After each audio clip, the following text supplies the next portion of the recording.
good friend of mine just sold me this little generator, and it's pretty neat because it has a 3-cylinder diesel engine, but it doesn't run.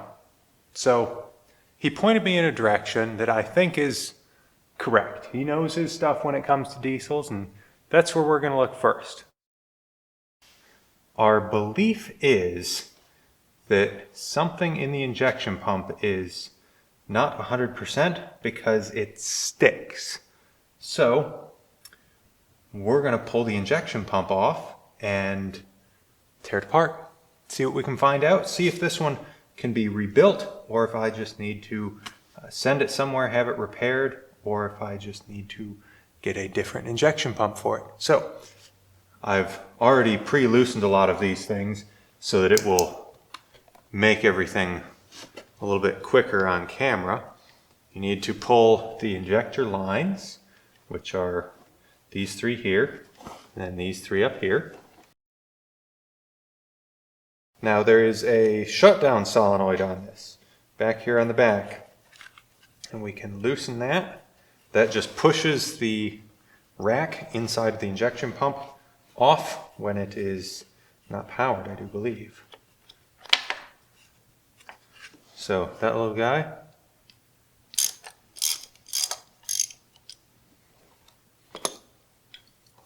there is a little spring pressure on it because of the way this pump works.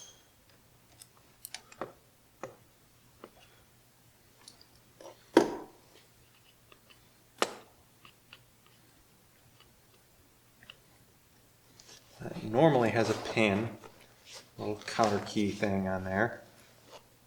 Once that's off, we can move that lever off and pull this up out. Now, somebody has already been in here because these Phillips screws have been cut into flat screws. So I think our first step is going to be to remove this and then see if we can get these freed up and pulled out. So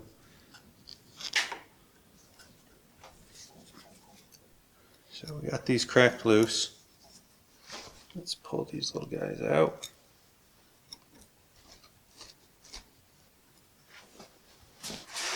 Now, I'm going to need,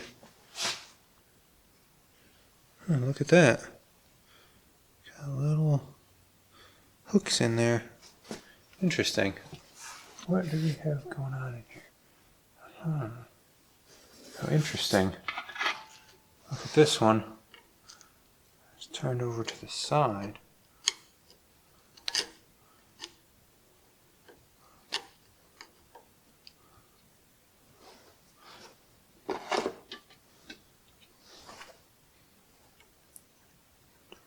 So that was meant to sit on each of those like that.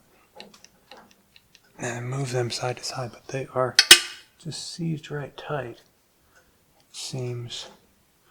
I wonder which one it is that is really stuck. It is both of them. Alright, so then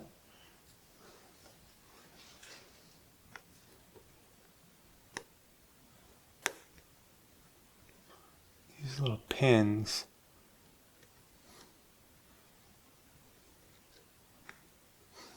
should be able to be popped out, but I think maybe we need a magnet for that.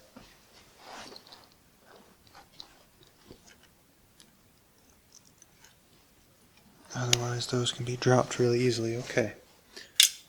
So the center one, slide right up out. Oh, this thing is cracked. Look at that. I'm going to need to order some parts for it.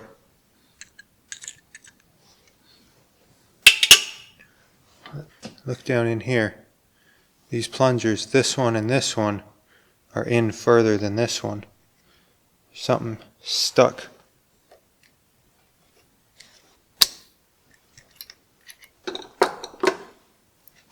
Okay, so this is the plunger. Everything looks nice and clean in here. Slot's good and everything. There we go. Alright, let's see what's going on with this one. This one also looks just fine. Not so bad. Oh, lost a little retainer there. This plunger also looks just peachy. So we got these. These are interestingly a Ford part, even though they're for a Shibaura.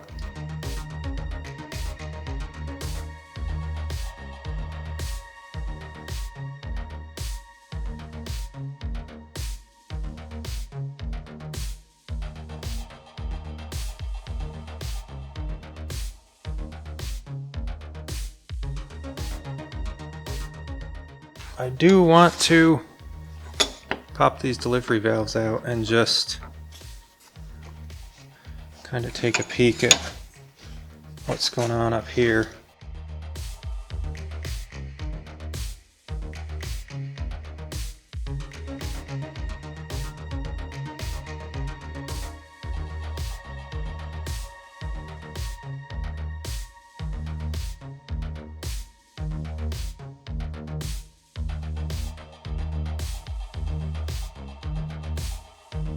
Okay, I think I've got it. So these, I think, turn this on. See, these delivery valves are meant to go together like this, so that then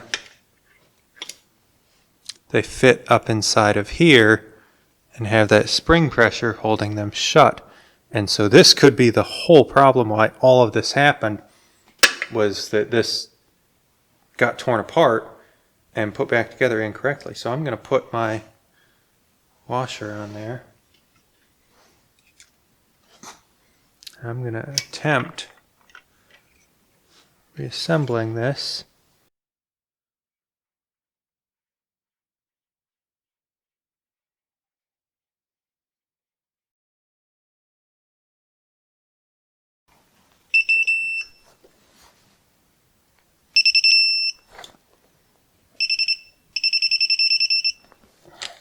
These little retainer dudes. We've got our shims for underneath the pump, and so I'm going to take these and go reinstall the pump and come along and see if this thing will run.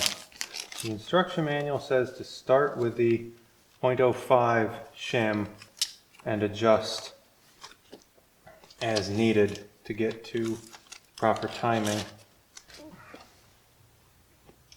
This shim sits on there.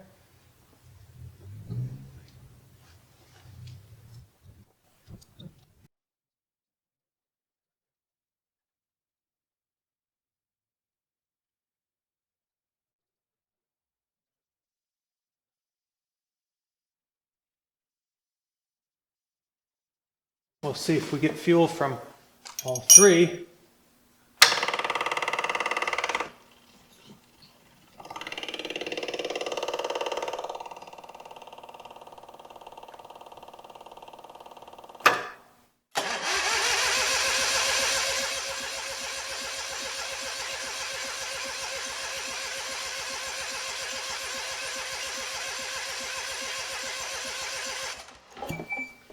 That injector, I bet, is stuck. Each of these is wet.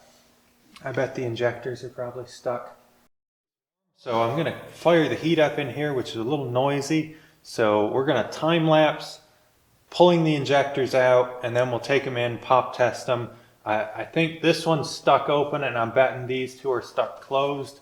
So with us having fuel out of here last night, I'm betting this is our issue here. So we're gonna get this all pulled apart. So I'm gonna fire the heat up. So enjoy the time lapse.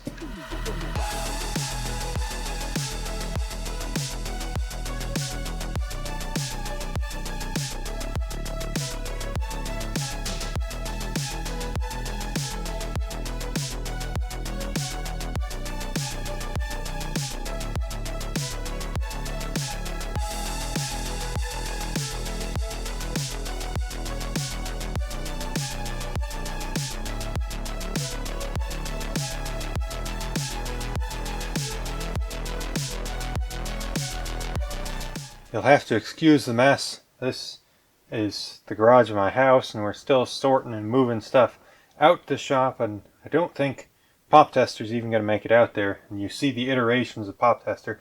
This is my first version over here. And then I bought this one, which is like a Chinese thing, which it worked okay for one injector, and then of course it blew apart.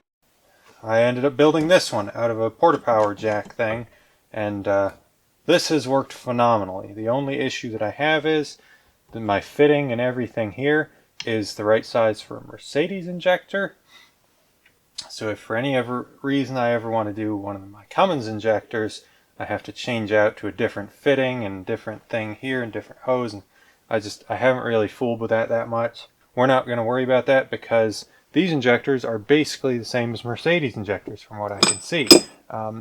Specs are around a 2000 psi pop, and the way it seals is about the same. The spray pattern is going to be the same. It's not going to be like a star pattern like a Cummins injector has. It's going to be a straight shot. So we're going to screw this thing onto here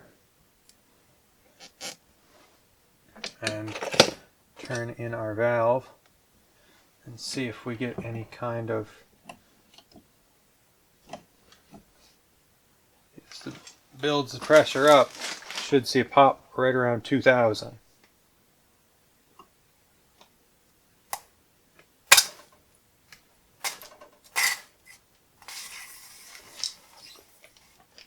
That's not great. So that is essentially the exact opposite of what you want your diesel injector to do. See, it's peeing and dripping and streaming and not even popping, it's just leaking and doing all kinds of stuff. So we're going to have to pull this thing apart. Start with this one. This injector, once you've busted these loose, focus on me here, you can just unscrew the halves.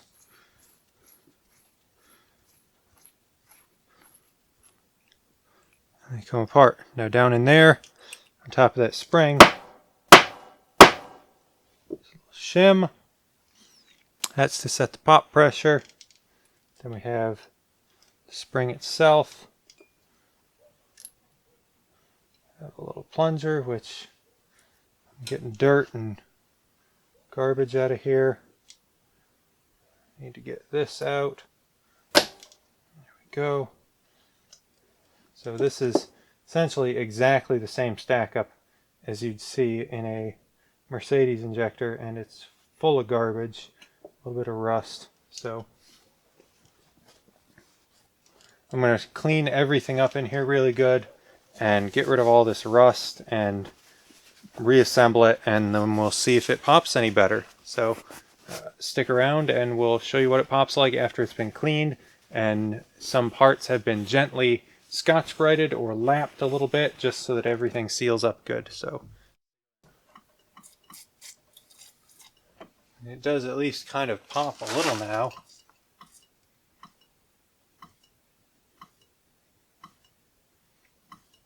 Pressure's a little low, around, looks like 17 or 1800 psi. And obviously these are a lot smaller injectors, with this only being a 1 liter engine.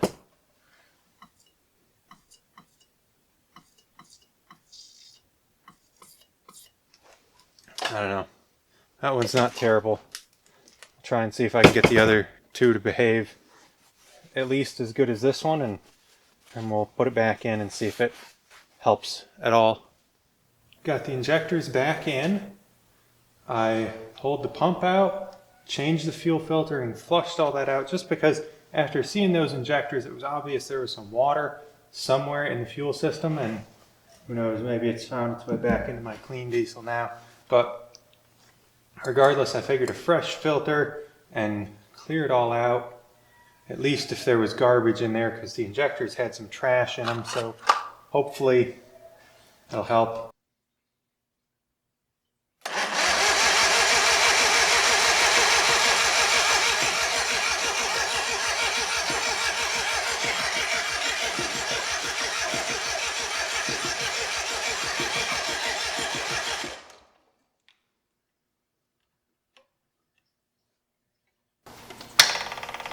A little glow. She's gonna start. I've got a good feeling. I don't even know if the glow plugs are any good.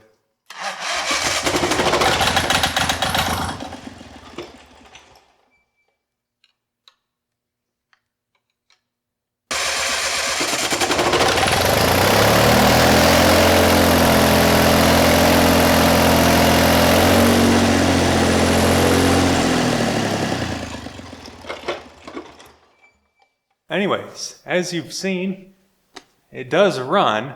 So at this point, we got something electrical going on. Either a sensor is bad or something's just, could be entirely something's just disconnected. Or maybe it expects a load. I'm not entirely sure how all of that works, but I know that now the engine sounds pretty healthy when it runs. If I just force it to run, disconnect the shutdown solenoid, sounds pretty good. So I'd say it's worth spending some money and figuring out electrically what's going on, and if I need a new set of nozzles for the injectors, I'd say it's going to be worth doing that to get this thing up and running and be able to have it as a backup generator for all the times the power end is up going out here in the woods. Let's see what happens.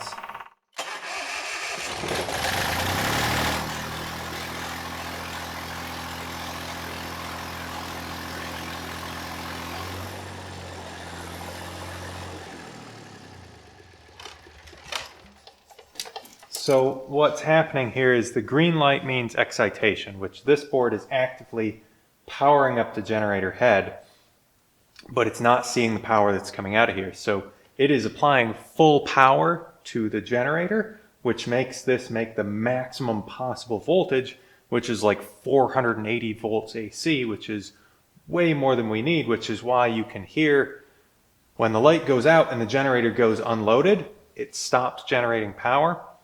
So ultimately, I'm going to go ahead and order a new voltage regulator. Yeah, it's expensive, but it most likely will get this thing going.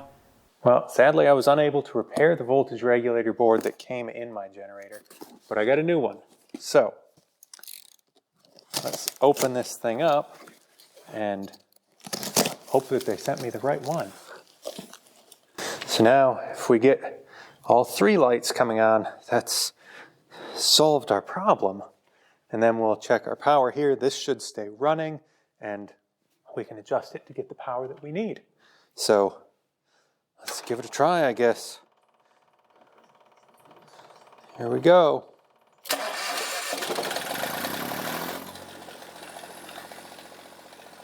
a good sign.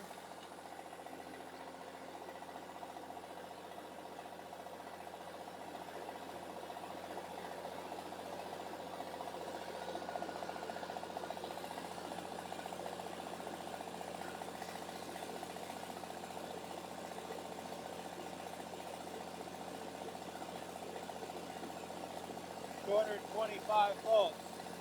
So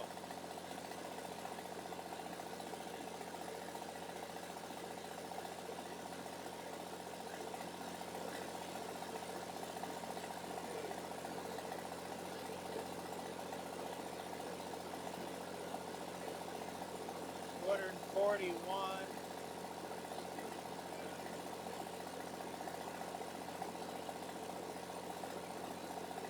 241.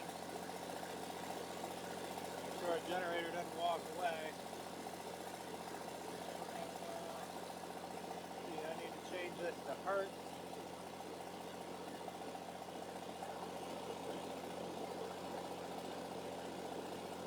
Hertz.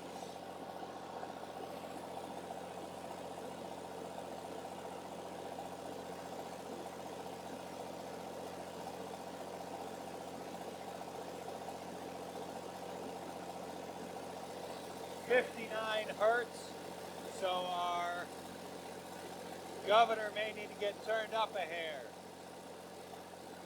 Regulator lamp is flashing. Turn the stability until the flashing stops.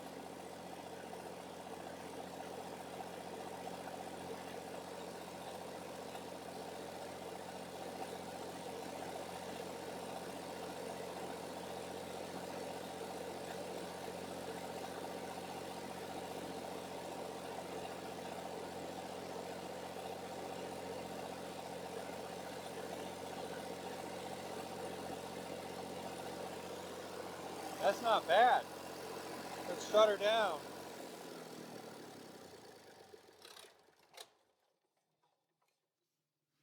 That's pretty much I'm done for today. The thing runs, it generates, it makes power. We're in real good shape. So thanks for watching.